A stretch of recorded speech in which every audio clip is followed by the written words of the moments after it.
మిథున రాశి ఫలితాలను గనక చూసుకున్నట్టయితే మృగశిర 3-4 పాదాలు, ఆరుద్ర 1-2-3-4 పాదాలు, పునర్వసు 1-2-3 పాదాలు మిథున రాశిగా కూడా పరిగణింపబడతాయి. మరి ఈ రాశి వారికి ఆదాయం 14, వ్యయం 2, రాజ్యపూజ్యం 4, అవమానం 3గా ఉంది. ఈ రాశి వారికి గురుడు మే 15 నుండి జన్మరాశి యందు సువర్ణమూర్తిగాను, శని సంవత్సరం అంతా కూడా దశమ స్థానమందు తామ్రమూర్తిగా సామాన్య ఫలితాలని కూడా ఇస్తూ ఉన్నారు.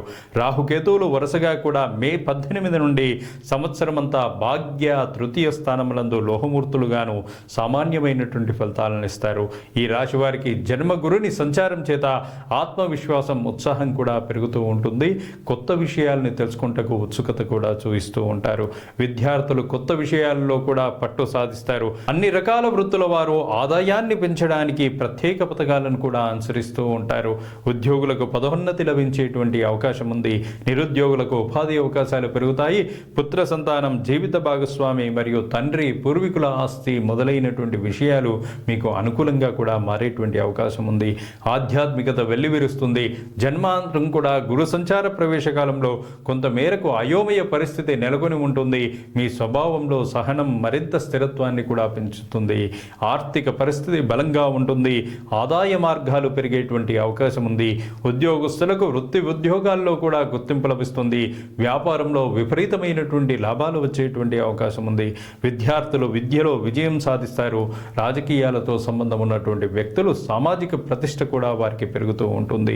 జన్మరాశిలో గురుడి యొక్క సంచారం వల్ల కూడా ముఖ వర్చస్సు పెరిగే ప్రత్యేక ఆకర్షణ ఉంటుంది. విద్యార్థులు చదువులో విజయం సాధిస్తారు. వైవాహిక జీవితం ఆనందమయంగా కూడా ఉంటుంది. వ్యాపారంలో మంచి పురోగతికి అవకాశం ఉంటుంది. ధార్మిక కార్యక్రమాల్లో కూడా పాల్గొంటారు.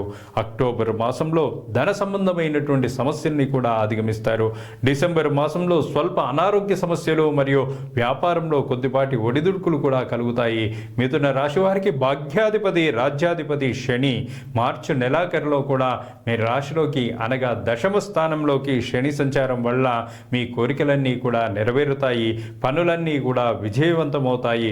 దశమ స్థాన సంచారగతుడైనటువంటి శని కృషి, పట్టుదల మరియు సాధన మొదలైనటువంటి అంశాలని కూడా ప్రభావితం చేస్తుంది. అధికారాన్ని ఇస్తుంది. ఖర్చులు తగ్గుతాయి.